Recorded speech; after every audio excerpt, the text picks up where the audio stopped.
In this episode of the Locked On NBA Big Board Podcast, I have a special guest. We recorded this Monday night. It is Craig Porter Jr. Craig Porter Jr. was undrafted, but picked up by the Cavaliers, signed a two-way contract. One of the more unique stories in the 2023 NBA Draft. He is a 6'2", rebounding machine, shot blocker. So in this interview, we talk about his unique path to the NBA Summer League and to the NBA. Stay tuned.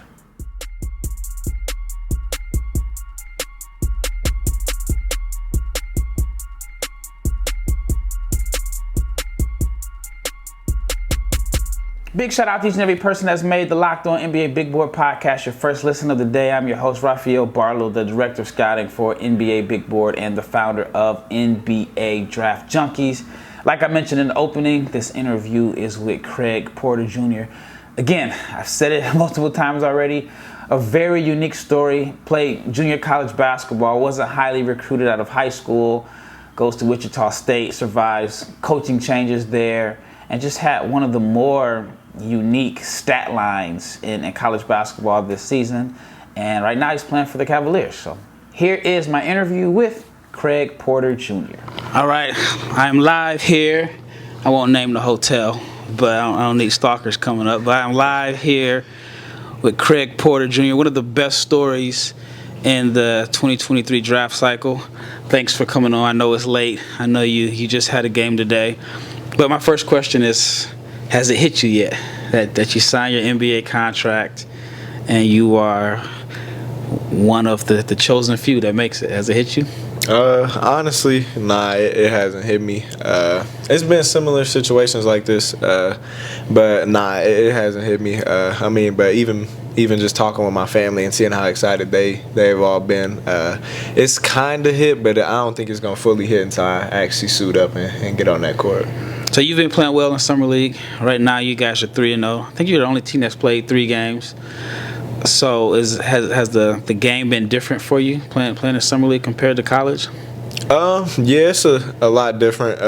Just the overall speed of the game, learning how your new teammates play, just trying not to do too much on the court. I feel like a lot of people come out here, they want to showcase how well they can score and just try to do a lot of extra things. And really, I just let the game come to me every game. I'm getting more comfortable just playing the way I play, and it's worked out. And how you played, I've kind of joked with you offline. Like, how are you a 6'2" rim protector? Like where does that come from? Honestly, I don't know. It's probably the weirdest thing ever. When I was a kid, I wanted to be a big man.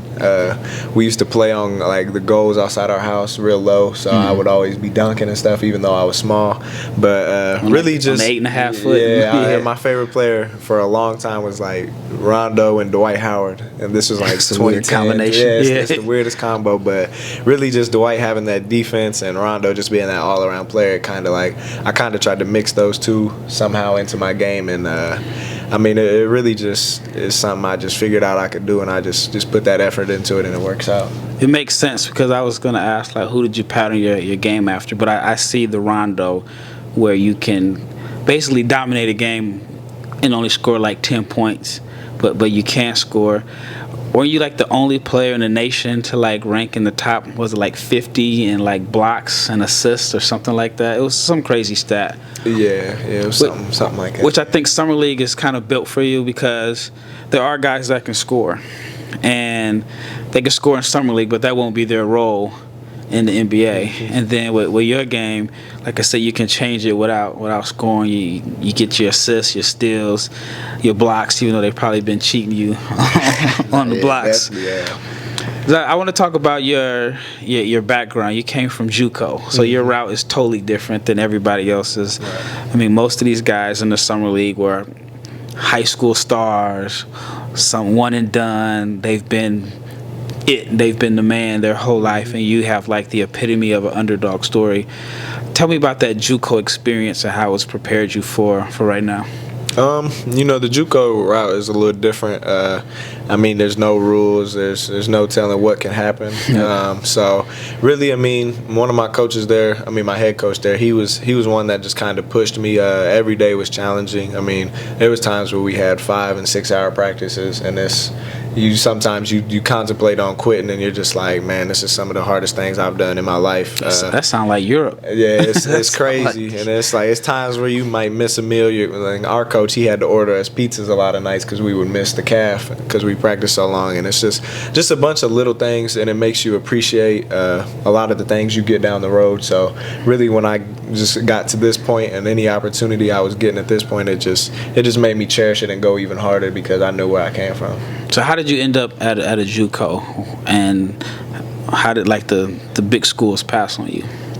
Coming out of high school, I can't really blame the schools too much because I didn't have the best grades, but also a lot of even the schools in my city and in the state, they passed up on me. So really JUCO was my only option, and even I told my parents if I didn't get a scholarship anywhere, I wasn't going to go to college because I didn't want to have to deal with the debt or anything. So I mean, a couple of college coaches, I mean D1 coaches and other little schools, they had reached out, but I think my grades were a little too bad to go there. So I mean, the JUCO route was kind of, I feel like, my best option, even if I had other looks, just because I felt like my game and overall maturity needed to develop. And really, I mean, it's just got me to this point, so I feel like it was the right thing to happen, even though it might not have been what I wanted. Is Indiana State in your hometown? Yeah, that's in my hometown, yeah. They kind of passed up on me out of JUCO, too. It's crazy. I thought they would have been like one of the first ones to reach out, but. And then how did you choose Wichita State? One of my mentors, actually, when I was through high school, he was at not Wichita State, Indiana State coaching, and then he went to Wichita State as I was going into my second year. So he was just somebody I trusted, really just every day talking to me, coming to see me, just checking on me. So really I just followed him there, and he gave me the best guidance I could need. Now was he there the whole time, or did he end up leaving? Because the coach that you committed to wasn't the coach that was there. No. So when I had came in, Greg Marshall was still the coach, and then I had came in the COVID year, and he got fired 2 weeks before our first game. And then it was just a little rocky, but I mean it was nothing too crazy. I mean even COVID was a little crazier than that, just the whole year. But then the coach I had came to Wichita State for, he had just left this past year when I had hit the portal too. He went to Ball State, but I ended up staying because I had like my mom and some family up in Wichita. So they came out there too. Yeah, okay. My mom came out there. Yeah. I've been to a game there. Kansas is a basketball crazy state. I didn't realize how crazy Wichita State fans were and how deep they are at the games. Yeah. And then tell me about your pre-draft process. So I still feel like you were an underdog. You came to the NTX Combine, which I was in charge of picking the players. I was actually shocked that we got you, in a sense, because you had built the name for yourself as a guy that could potentially get like a two-way or E10. So big thank you to you and your agent for taking a chance to come into to the Combine. But tell me about your pre-draft process. It was pretty fun. We were in Tampa most of the time, but at first I had my first workout. It was Dallas. It was right before the Combine and everything, and it was pretty fun. And then after every workout, I was getting more and more workouts just because I was doing so well in them, and a lot of teams were talking amongst each other. And really, I mean, I feel like after every workout I finished, it would just piggyback, and me and Ryan, my agent, would talk, and we just set up more and more workouts. And I mean, but everything throughout the pre-draft process was amazing. I mean, we were getting everything we needed, so it really prepared me for this. Isn't that weird that the teams talk? Like, you would think that if you have a really good workout, the team is gonna make sure nobody else finds you. So how many workouts did you have? I did 9 of them, but I had around 16 or something like that. I could have went 10 or 15. So, but it got to being a lot. I'm not gonna lie. Traveling just crisscrossing. Yeah, going from the East Coast to the West Coast, back all the way down south. It was a lot. Do you feel like going into the workouts, you were still like an underdog and unknown? Yeah, I do. I feel like I mean, a lot of people knew I could play, but there was a lot of questions, especially surrounding how I play, or especially around my jump shot and probably the age and the height. But, I mean, really once I get in front of people and I just show them my overall game, they kind of get surprised. And that's really honestly what happened with just about every team. All right, more from Craig in a minute. But let's talk about bird dogs, because bird dogs, they make you look good. Bird dogs are stretch khaki shorts that are designed to fit slimmer through the thigh and leg, giving you a truly sculpted look. Bird dog shorts do the exact same thing as Lululemon, but they fit way better. And they fit better than Lululemon and regular shorts because most of those shorts are made out of this stiff, restricted cotton, while bird dogs invented this cloud knit fabric that looks good just like khaki but stretches so you get a way slimmer fit without having to sacrifice movement. Bird Dog uses this anti-stink sweat wicking fabric that keeps you cool and dry all day long. So go to birddogs.com, Locked On NBA, enter the promo code Locked On NBA for a free Yeti style tumbler. That is birddogs.com/Locked On NBA. And use the promo code Locked On NBA for a free Yeti style tumbler. You will not want to take your bird dogs off. We promise you. Big shout out to each and every person that has made the Locked On NBA Big Board podcast your first listen of the day. In the next episode, we're going to finish talking about the 2023 NBA Summer League that is going on in Las Vegas. We are close to the halfway point, so we'll just give a little bit of discussion and our thoughts on what we have seen, because I think right now we're at the point where some of the higher drafted players are going to shut it down. It's going to give some guys who are at the back end of Summer League rosters an opportunity to showcase their talent for not only the team they're playing for, other teams in the NBA and teams across the world. Do you think there were some guys that ran from you? I mean, we don't gotta say the names, but I look at it like this. If I'm an agent, right, and let's say I have a guy that's 19 or 20, and I see your name on the workout, your experience, you can defend. Like, is that gonna put my guy in the best position? So, do you think there are some guys that were running from you?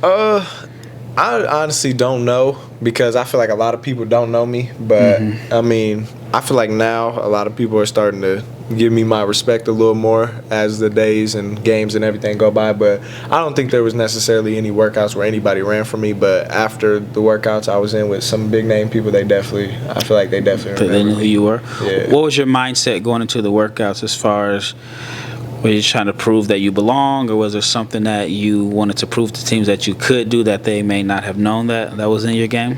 Yeah, definitely. Really, a lot of my workouts, like I said, they kind of questioned my consistent shooting, and a lot of them I shot the ball pretty well, so I just tried to do that a lot, and really just showing that, I mean, I know a lot of these guys who are in front of me that other teams are looking at. They can score the ball, they can do all these things, but really just my overall feel for the game and just how I play, just all around, not just needing to be a scorer, just showing that I can play in a role of any sort and just help any team, honestly. But how was draft night? Did you feel like there was a chance you were going to get drafted, or did you know that as soon as the draft is over that you had something lined up? I was with my family. I was back in my city in Terre Haute with a bunch of my family. We were watching the draft, but I mean, I kind of already knew the whole process of everything that was going to happen. But I mean, it was always in my mind that there might be a chance, so I was just ready. But I kind of knew that whole night what was going to happen. Yeah, I think it's almost beneficial to go undrafted after maybe 40, and then you and your agent can pick the spot that gives you the best opportunity. And Cleveland, obviously, they like defenders, and they had a really good defense. Have you had a chance to work with some of the players on the actual roster, or has it just been like the summer league? It's been mostly summer league, but throughout this whole little week and a half or 2 weeks I've been around most of the Cavs people, I've talked to a bunch of the guys. A bunch of them are out here too. I mean, a lot of them, they're pretty cool. I mean, they give me a lot of advice, just talking to me about what to expect. Really just a bunch of different things like that. And I mean, everybody gets along pretty well. So I mean, it's a good group of guys. So yeah, it's a young team. A lot of guys are around your age. Have you been to Cleveland, or did you come straight to Vegas?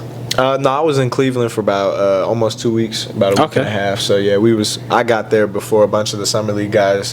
Me and Imani, we were down there for about a week before a bunch of the guys, just getting individual workouts and meeting everybody and just really getting in the gym. And then everybody came and we had a couple practices with the summer league team. So. And this episode was brought to you by BetterHelp. And sometimes in life, we're faced with some tough choices and the path forward isn't always clear. I mean, there are plenty of times where you just don't have the right direction. And the best example I can give was when I wanted to pursue working in sports and covering the NBA draft full time. It was a difficult challenge. The easier route was to not chase my dream. And sometimes you just need someone to talk to. And I wish I had someone to talk to throughout the process, because a lot of times, unless someone has been through the same thing or made the same sacrifice, they may not understand. So whether you're dealing with decisions around your career, relationships, or anything else, therapy helps you stay connected to what you really want while you navigate your life, so you can move forward with confidence and excitement. Trusting yourself to make these decisions that align with your values is like anything. The more you practice it, the easier it gets. And that's why BetterHelp would be perfect. I didn't have it back then, but looking back at it, I wish I would have used BetterHelp or BetterHelp was available. Now, if you're thinking of starting therapy, give BetterHelp a try. It's entirely online. It's designed to be convenient, flexible, and suited to fit your schedule. All you have to do is just fill out a brief questionnaire to get matched up with a licensed therapist. You can switch therapists at any time, and there's no additional charge. So let therapy be your map with BetterHelp. Visit BetterHelp.com/LockedOnNBA. You will get 10% off your first month. That is BetterHelp. BetterHelp.com/LockedOnNBA. Do you think playing with Imani has helped your exposure? Because he's a guy that, I mean, people on social media love him, and you know he has a weird underdog story in a sense, because he was on the cover of Sports Illustrated at 15, and the people that rock with him feel like, you know, he was unfairly treated by the media. I know for me, I had to, when I evaluated him, I had to take the name Imani Bates out of it. I started evaluating him as if his name was Imani Jones, and if I didn't know that he was compared to KD. And so I know a lot of people are watching. I mean, you see like the Frankie vision, but do you feel like that has helped like bring exposure to you playing with somebody that has such a big fan base? Yeah, definitely, for sure. Just because, like you said, he's got that support and that social media presence that everybody almost knows who he is. Every time me and him are anywhere, people are stopping us asking for pictures and stuff. But I mean, it definitely, I feel like, exposes me to a little bit more of the social media side of things just because of that. And I mean, we just kind of complement each other's game, him being that natural scorer, and I can just play make and help him lighten up things, I guess, a little easier on the court for him. So what do you like to do off the court? I'm a pretty chill dude. I don't really do much besides hang out with my girlfriend, family, or really just watching movies, playing video games. Like I don't really like to step out the house. I'm just all about business, get my work done, go home. That's about it. I mean, you know, there's definitely nothing wrong with that. Cleveland is it's not a small city, but it's a big enough city where there's enough stuff to get into. All right, last question. Who are like your biggest influences to help you get to where you're at today? I would say probably really just my family. Outside of my family, I don't think there's anything that really influences me too much just because of how close we are. Probably both my parents for sure. Really just seeing everything my mom's accomplished throughout the years. I mean, her going from how we have nothing to her making things happen, just being the go-getter she is. She kind of just paved that in my heart and made me the person I am and just how I hold myself. So, I mean, I give all the credit to her for doing everything she's done. Actually, I got one more question. Had you met Sean Marion before? I have, yeah. He came to one of our games, I want to say my sophomore year. And he's a big dude for sure, but he's pretty cool. I mean, I met him, talked to him a little bit, and he was just giving me a little bit of advice, just chatting with me. But he's a pretty cool dude. For those that don't know, the connection is they went to the same junior college. And so that's when I first heard of. How do you pronounce it? Vincennes. Yeah. So that's when I first heard of it, probably in the early 90s. And I know around that time they were a powerhouse, and they were known for because most JUCOs are like in Texas and Florida, and then they were really strong. And so that was the reason I was asking about Sean Marion. I actually saw him at the game today. Oh, I didn't So know yeah, that. he was at the Mavs game. Well, that wraps up this episode of the Locked On NBA Big Board podcast. Big shout out to Craig Porter Jr. and his agent Ryan for setting this up. It is late, and this Las Vegas, he could be doing a lot of things, but he's sitting here with me. So big shout out to Craig and Ryan, and we're out. Deuces.